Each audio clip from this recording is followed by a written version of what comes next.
what I really want since the very beginning is to change the world.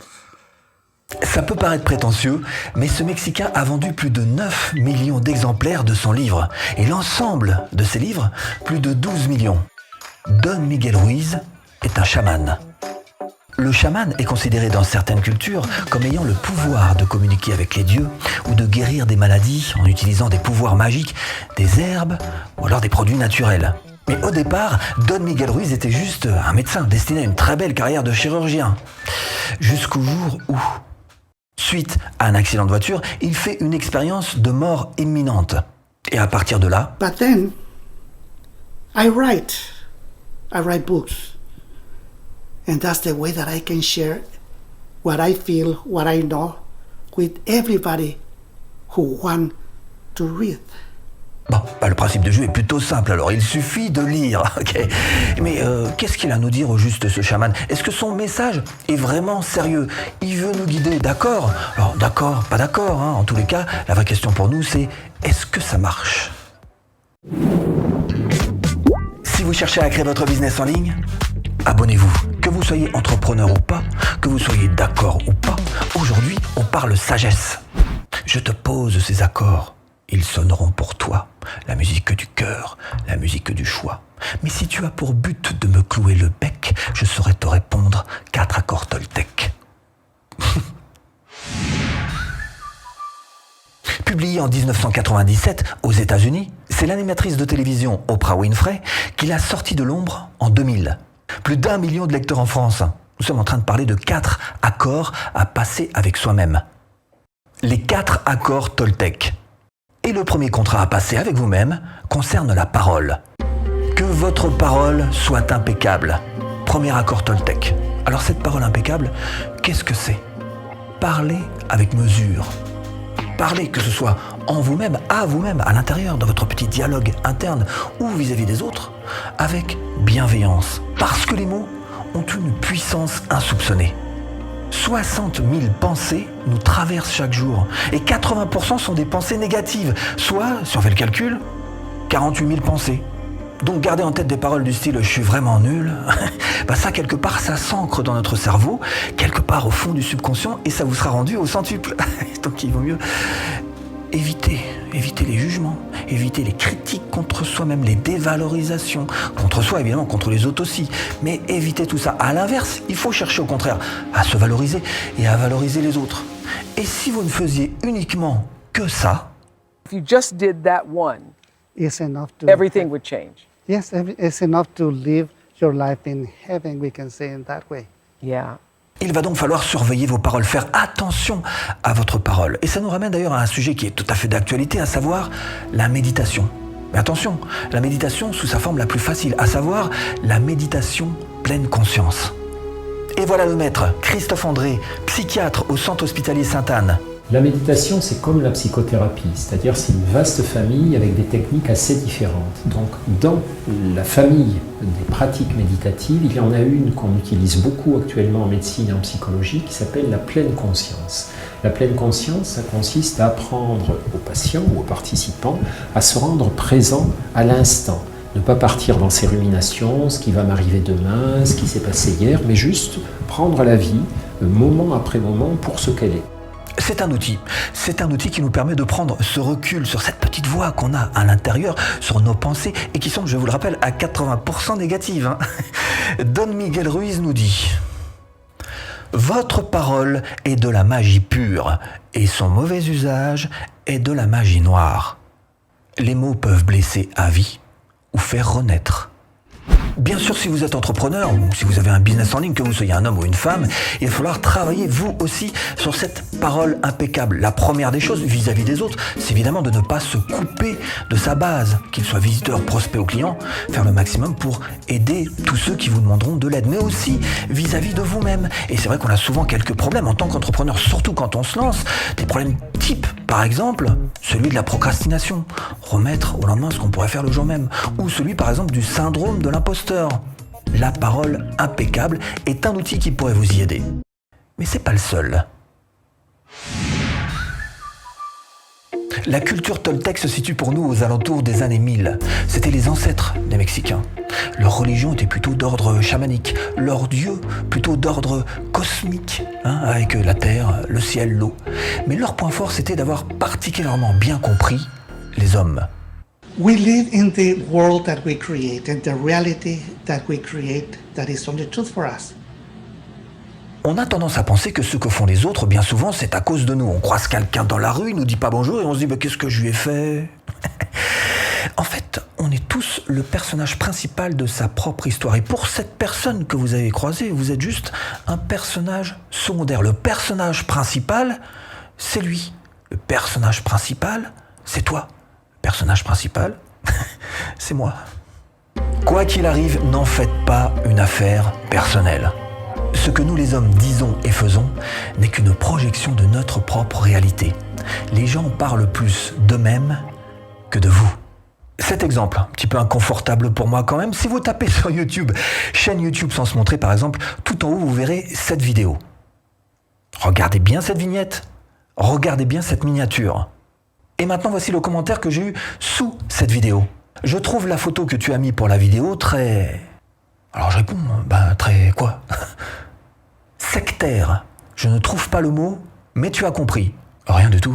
Comment tu veux que je devine ce qu'il y a dans ta tête? D'abord, de quelle photo parles-tu? De la vignette YouTube? Si c'est ça, je comprends pas ton allusion. Et en quoi cette photo est sectaire? Si c'était une coïncidence d'avoir fait ce signe, et je ne crois pas que ce soit le cas, sache que cacher un de tes yeux, surtout de la façon dont toi tu l'as fait sur l'image, c'est un symbole sectaire très connu. Alors là... Si c'était une coïncidence, et je ne crois pas que ce soit le cas, si là on n'est pas dans une véritable projection de ce que la personne a en tête sur ma propre vidéo, j'y comprends plus rien. Et bien sûr là je lui réponds, alors tu ne serais pas fait kidnapper par un extraterrestre, regarde la vidéo une deuxième fois, t'es totalement hors sujet. Bref, on remarque deux choses. La première, c'est qu'un petit peu cassé comme ça, j'ai pris les choses un peu personnellement. La deuxième, c'est que effectivement ma parole n'a pas été impeccable et je m'en excuse pour ça. Si on regarde bien les gens, ce qu'ils disent ou ce qu'ils font, ce qu'ils émettent, en fait, représentent souvent ce qu'ils ont à l'intérieur. Ça peut être leur peur, leurs angoisses, leur jalousie, leurs espoirs aussi. Et là, on se rapproche d'un phénomène qu'on connaît bien dans le monde de la psychologie, qu'on appelle le phénomène de projection. En psychologie et en psychanalyse, la projection correspond à l'opération mentale par laquelle une personne attribue à quelqu'un d'autre ses propres sentiments, dans le but de sortir d'une situation émotionnelle vécue comme intolérable par elle. La personne n'a pas conscience en plus d'appliquer ce mécanisme justement car elle n'accepte pas les sentiments ou sensations qu'elle projette à l'extérieur, sur l'autre ou sur un objet. Cette personne devait certainement trouver intolérable cette vision qui lui a traversé l'esprit en voyant ma vignette et donc il l'a projetée sur moi dans ce commentaire YouTube. And they believe that they know you very well. But for sure you know they don't know you at all. Il faut donc créer ce réflexe dans sa tête de retourner les choses et de se dire « il est en train de me parler de lui ». De me parler ou de faire, les actions, ça marche exactement pareil. 4 idées simples à retenir. 1. Nous sommes le personnage principal, le centre de notre monde et les autres sont les personnages secondaires. 2. Vous n'êtes pas la cause des actes des autres. On a tendance à penser que ce que font les autres sont bien souvent à cause de nous. 3. Vous n'êtes pas responsable des dires d'autrui, ni des actes d'ailleurs. 4. Détachez-vous de vos propres opinions, de vous-même. Nous sommes les pires juges vis-à-vis de nous-mêmes. Alors évidemment, en tant qu'entrepreneur, que vous ayez un tout petit business en ligne naissant ou un énorme business, le principe reste le même. D'avoir, c'est vrai, une parole impeccable, mais aussi d'être capable d'écouter, de devenir un véritable écoutant, parce qu'on sait que les gens, avant tout, parlent d'eux. Et sur ce principe-là, vous allez pouvoir récupérer énormément d'informations qui vont vous aider à booster votre business. Toutes ces informations viendront directement de la source. Ils viendront d'eux. À vous de savoir donc les comprendre, de mieux les comprendre. Alors évidemment, vous aurez aussi des super vilains, des hargneux, des haters qui vous envoient des petites boules de feu comme ça. Mais là encore, l'idée c'est de ne pas en faire une affaire personnelle. Alors super gentil ou super vilain, qu'importe. D'abord la parole impeccable, ensuite ne pas en faire une affaire personnelle. Puis savoir aussi un petit peu écouter. Cela dit, il y a un troisième accord aussi qui pourrait vous aider. Attention, ne faites pas d'hypothèses. Mieux appréhender le monde, être plus serein, savoir créer des effets positifs. Autant de rêves qu'on aimerait voir exister autour de nous. Toute la tristesse et les drames auxquels vous avez été confrontés dans votre vie proviennent de cette habitude de faire des suppositions. de prêter des intentions à autrui, de prendre les choses personnellement. Quand on connaît nos tendances naturelles à tout dramatiser, 80% de nos pensées négatives, on se dit que finalement c'est peut-être pas un mauvais conseil. Alors évidemment, tout ça s'explique. Pas de culpabilisation, on en est tous là. Et tout ça s'explique tout à fait concrètement, notamment grâce au biais de négativité. Un héritage de notre lointain passé qui nous fait surévaluer ce qui arrive de fâcheux au détriment des récompenses. Et face à un événement dont on attend le dénouement, on a plus facilement tendance à émettre des hypothèses, et des hypothèses négatives, tant qu'à faire. Alors, pas uniquement pour des événements d'ailleurs, aussi pour les autres, parce qu'effectivement, c'est plus facile d'émettre des suppositions que d'aller chercher des faits concrets, des faits réels. Then we project it and we end whatever they begin. And we create assumptions. Pire, il nous arrive de penser que les autres savent ce que nous voulons sans même avoir à l'exprimer. Donc arrêtez de faire des suppositions et à la place, adressez-vous directement aux autres en exprimant clairement quels sont vos désirs. Heureusement, on a la girafe. La girafe ? Connaissez pas la girafe ? Je vous présente Marshall B. Rosenberg, créateur de la CNV, la communication non violente. L'un des 4 piliers de sa méthodologie, c'est le langage empathique, c'est-à-dire tourné vers les autres. Le langage girafe, voilà ce qu'il appelle le langage girafe. C'est un très joli symbole d'ailleurs que Rosenberg nous a trouvé pour nous expliquer comment s'y prendre pour avoir un langage clair. À l'opposé du langage chacal qu'on a tous tendance à avoir et que vous avez vu sur notre main, le petit truc marionnette marron. Voilà, et il nous a très bien expliqué les choses grâce en tous les cas à cette méthode tout à fait simple. La girafe est l'animal terrestre qui a le plus gros cœur. Et donc aujourd'hui, je vais vous apprendre à parler le langage girafe. En résumé, pour vous simplifier un petit peu tout ça, il faut d'abord savoir écouter, avoir une écoute empathique, c'est-à-dire tourner vers les autres, savoir exprimer ses besoins avec authenticité, avoir du cœur, parler le langage du cœur, et puis voir au-delà des jugements, des critiques, des hypothèses. Et vous voyez que là, on retrouve quelques idées communes. Don't make assumptions. Because whatever assumption is really a projection of what is happening in your mind, of what you already believe. Donc pas de supposition et définir clairement vos désirs, ce sont 2 points importants de ce 3e accord à passer avec vous-même. Et dans le monde de l'entrepreneuriat, la supposition n'a pas sa place. On mesure tout. Sur votre chaîne YouTube, vous avez des analytics. Sur votre page Facebook, vous avez des insights. Sur votre blog, vous avez des statistiques. Tout est mesuré, tout doit être mesuré pour justement éviter les hypothèses. 4e accord, peut-être le plus important. Ce 4e accord est important parce qu'il va falloir l'appliquer aux 3 précédents qu'on vient de voir. Mais juste avant, pour résumer un petit peu tout ça, je vous propose ce schéma type. D'abord, on a tendance à émettre une hypothèse. Et puis ensuite, on se fabrique une croyance. Et bien sûr, à partir de cette croyance, on va créer un comportement. On va modifier notre comportement. Et évidemment, comme il s'agit dans 80% des cas d'une hypothèse plutôt négative, ça risque de générer en nous du stress. Et ce 4e accord avec vous-même est d'autant plus intéressant qu'il est carrément tourné vers la concrétisation des choses, que ce soit dans la vie réelle ou ce qui se passe ici, dans votre tête. C'en est même carrément la conclusion.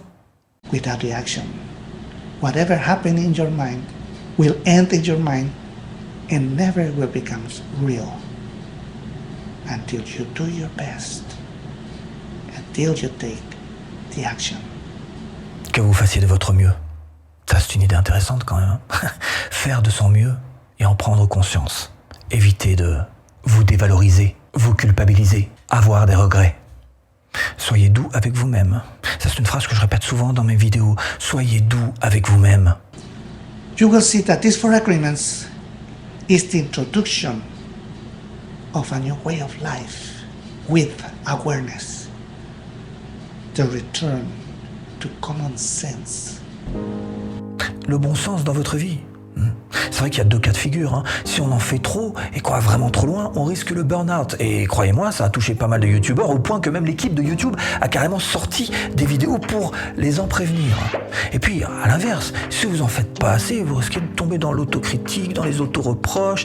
C'est pas très bon non plus. Donc, le bon sens. Donc, on appelle le bon sens en essayant de trouver son propre équilibre, en sachant que chaque personne est différente et que chaque personne aura son propre équilibre à trouver. Ce n'est pas la mort, mais le risque d'être vivant et d'exprimer qui l'on est vraiment qui suscite la peur la plus importante. Être simplement soi-même, voilà ce que l'on redoute le plus. Votre chemin est le vôtre en sachant très bien qu'il y a des jours où vous aurez un maximum d'énergie et vous pourrez être extrêmement performant et puis d'autres moins. Et donc vous accepterez le fait que ce jour-là, vous êtes moins créatif.